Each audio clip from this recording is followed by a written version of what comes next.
Welcome to the Sacred Window podcast.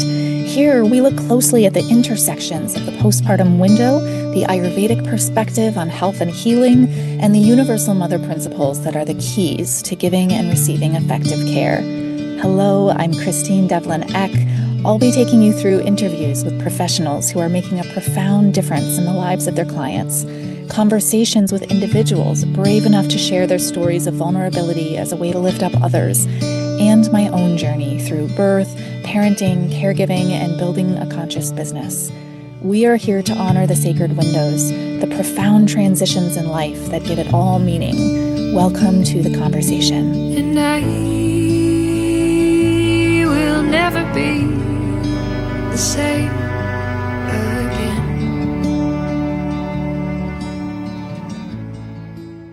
Hello, everybody. Welcome. I'm so happy to be having this conversation with one of our community members. Andrea Luzitano is an alum of our program. She has come to our in-person trainings, and she's based in South Shore, Massachusetts. She's had a doula practice for a number of years. Her business is called Upon Arrival.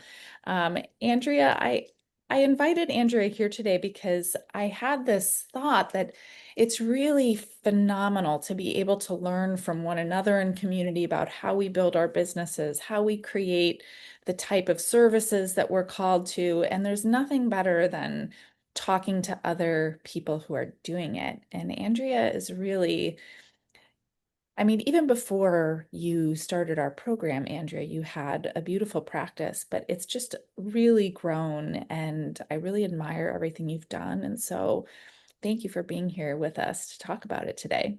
Yeah, thank you for having me. I'm excited to share my experience. Wonderful. So this is a bit of a case study in your practice. And I guess I want to just begin by asking you,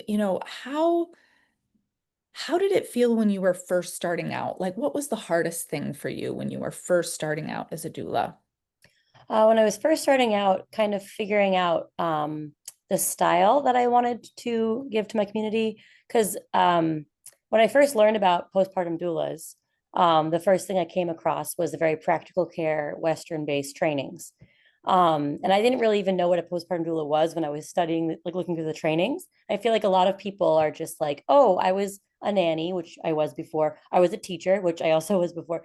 And then the next segue would be, oh, postpartum doulas, I can do that. That sounds something that would be helpful to like people in their home. And so you get started with the things like, practical house care, dishes, laundry, and nap time for naps, stuff that people need, and then trying to figure out like, okay, what else could I offer besides, that important, but like basic, Westernized service-based care, versus the more like motherly or mothering the mother kind of care.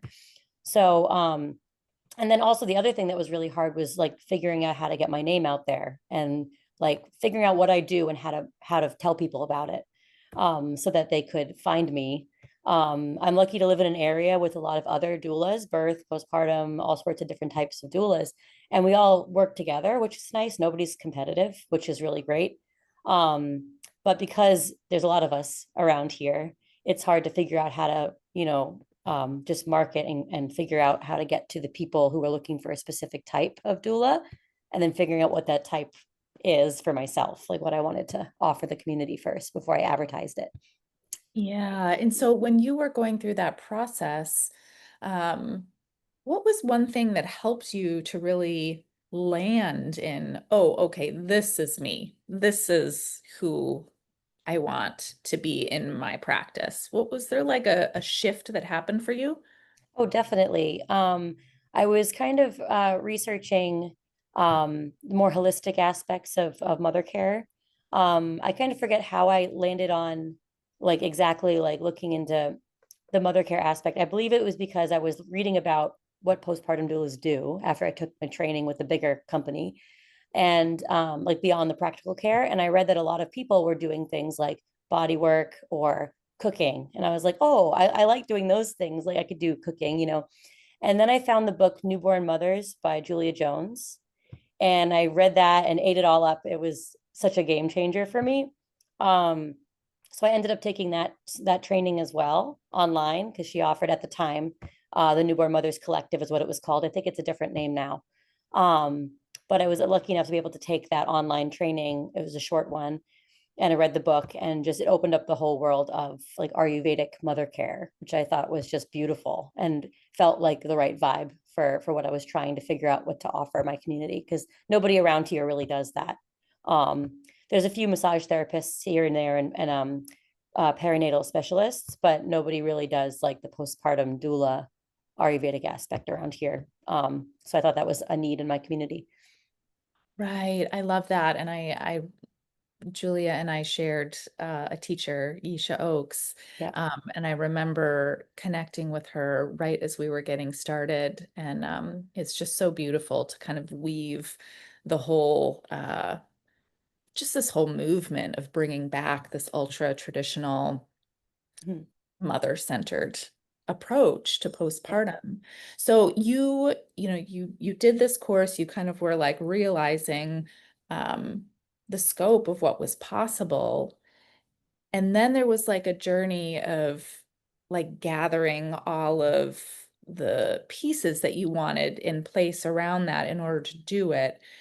What, like, when did that start to like land for you? I know where did like our training come into it, and how did that shift what you were then able to offer in terms of services? Sure. Yeah. So, my very first training when I started doing this was in 2019. I was pregnant with my fourth child. And I would say by spring that year, because that was January, by spring that year is when I discovered Newborn Mothers. Um, and then researching other more just different robust programs. Um, and I believe I took the Sacred Window Studies program in 2021, I think it was. Um, so as I did Newborn Mothers Collective in 2020 during the pandemic. Like I was stuck inside and I was like, I'm taking an online training. um, and then I think through that, I also found you guys, and thought it was sounded like an even more robust program with in-depth a training. And I loved that it was 9 months live meetings, like I don't do well with do it on your own kind of online trainings. I get distracted. But the in-person meetings, it made me feel like an actual like college course, honestly. Um, and I loved how supportive everybody was, and I had questions, and I had a lot of questions. Um, so finding that training and being able to, I think I did the work study program, which was really wonderful to be able to have that be accessible too. And just being able to kind of learn and grow with a cohort of other people who were doing similar things in their area. And I think that was pretty much a game changer for like what I was advertising to my community. Um, and at the time, I was mostly offering, besides practical care, I was offering like cooking and some holistic things like foot soaks and, just like relaxation remedies and that kind of thing.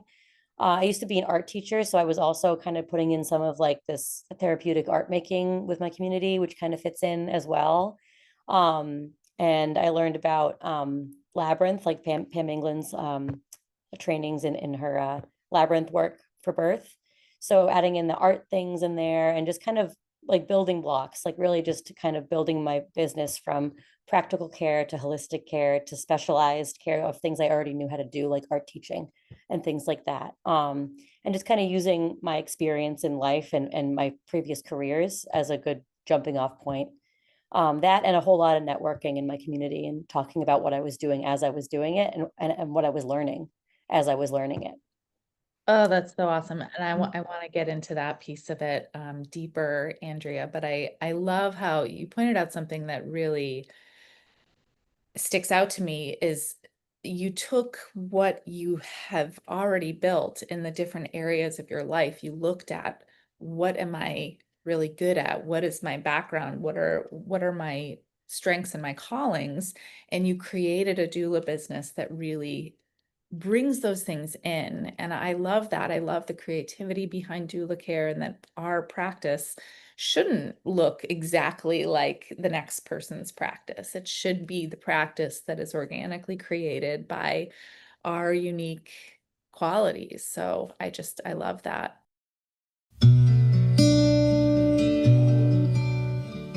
How are you sharing your gifts and passion for caregiving with others? In a world where education and awareness around the postpartum window is lacking or missing from our modern systems, we have a profound opportunity to shift that paradigm. You may be a few simple offerings away from making a truly impactful difference in the lives of mothers and families in your community. We are here to support your journey in the ways that work best for you. Schedule a conscious care strategy session to meet one-on-one with me, and let's identify the right next step for you to begin a path of conscious care for new families that fits your life and your needs. Visit www.sacredwindowstudies.com/strategy-session to schedule a time that works best for you. That's www.sacredwindowstudies.com/strategy-session. So when you mentioned like, okay, now it's time to like network and do all of that, like talk to me about, like one or two things that you did that really made a huge impact on people knowing you were out there and knowing what you were doing. Sure, yeah. So I joined, I'm a local mom as well, right? So I joined my local mom groups. I was already in a lot of them.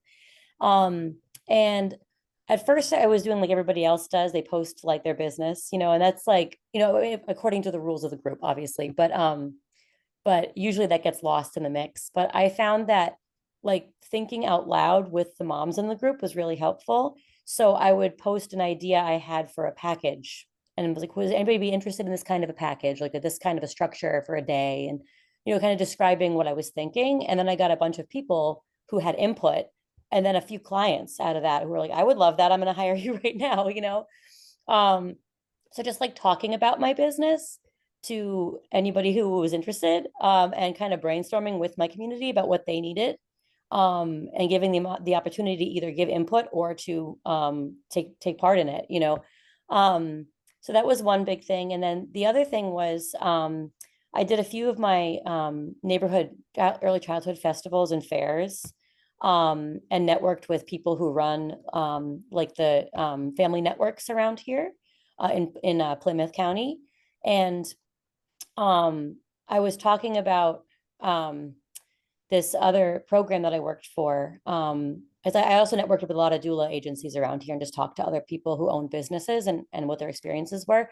And I therefore got offered to work for a grant program out in Cape Cod that was offering 3 no-cost grant supported sessions to people who had babies on the Cape. And I mentioned that program to someone in Plymouth County. And the next year I got a call saying they have a grant like that and they want me to be the doula for that grant. So it just ended up being, so now there's a Plymouth program too. And I'm the one on the team. It's a very small team. It's just me and a couple other doulas that I've reached out to.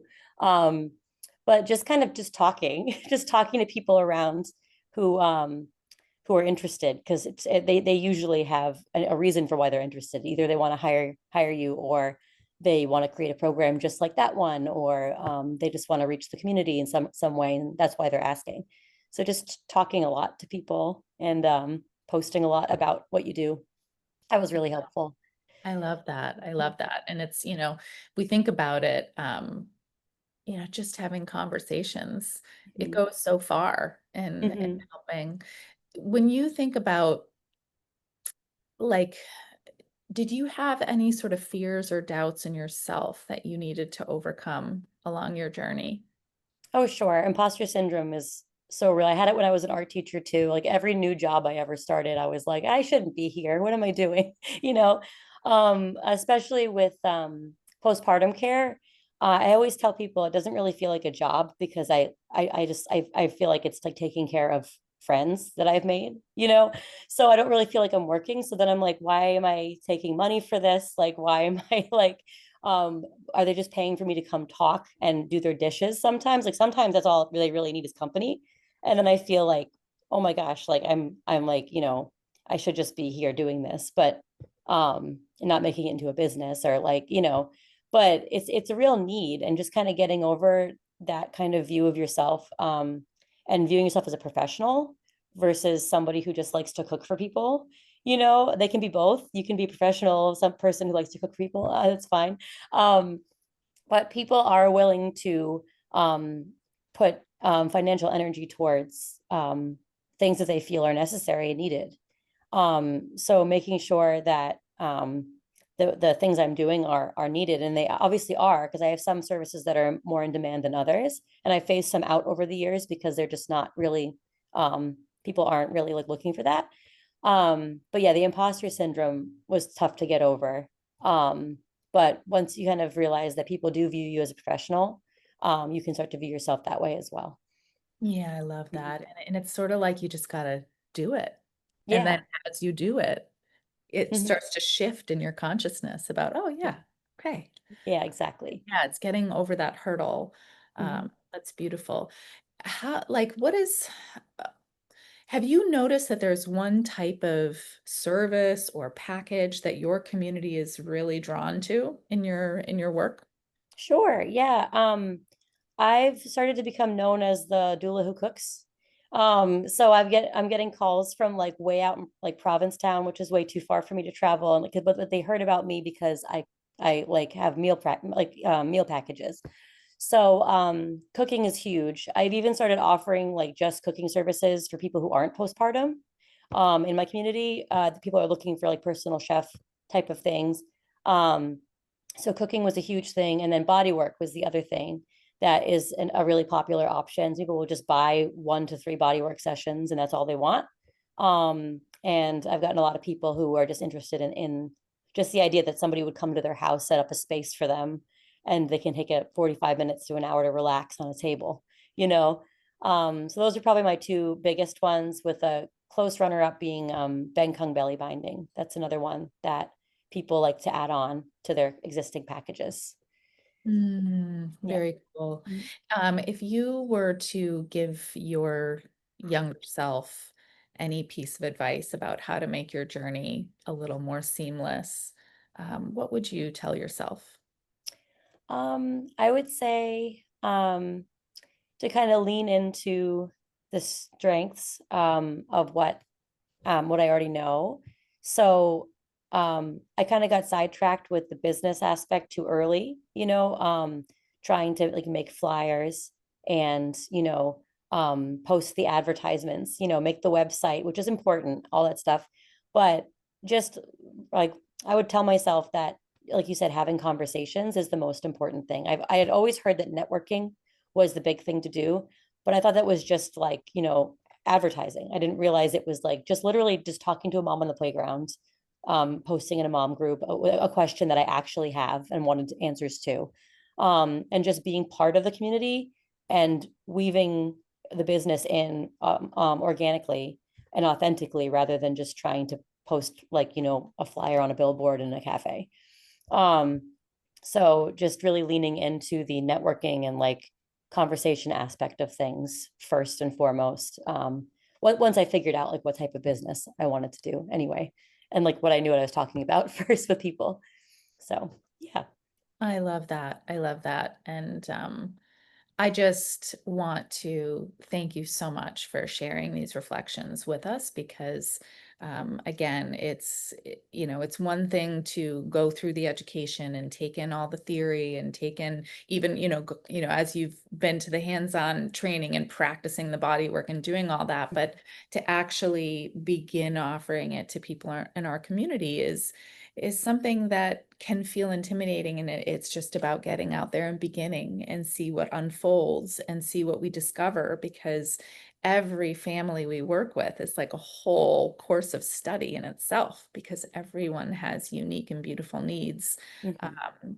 But what you're doing is really changing the lives of a lot of people in your community, and I'm so grateful that you're out there doing the work that you're doing, Andrea. Thank you so much. I hope that that people who need postpartum care or are inspired hear this and haven't yet started their practice, because I know like you said, that's a big step to take too, is actually starting the practice. I hope that they hear this and realize it's not as intimidating as it might sound. It can be, but it just conversations are a good place to start. Absolutely. So folks, please refer to the show notes and you'll see Andrea's website. You'll see some information about her.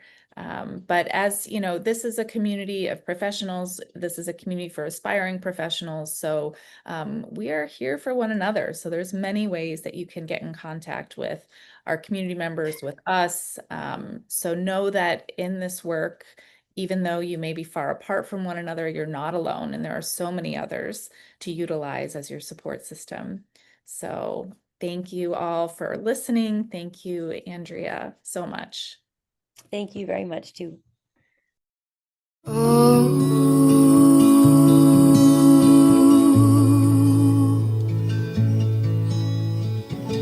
Shanti, Shanti.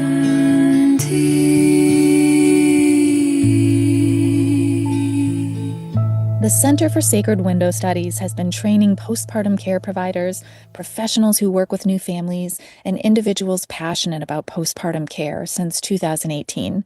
We regularly host live free events alongside our online and in-person training and certification programs. Hop on our newsletter list to get direct access to all of our events and community support gatherings.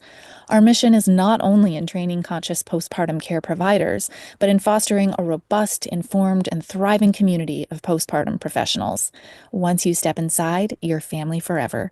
Visit www.sacredwindowstudies.com to add your email to our newsletter list. You can support our work by subscribing to the Sacred Window podcast and sharing with someone you know who would love it. Thanks for being here and participating in the culture-wide shift that recognizes the need for and the importance of conscious postpartum care.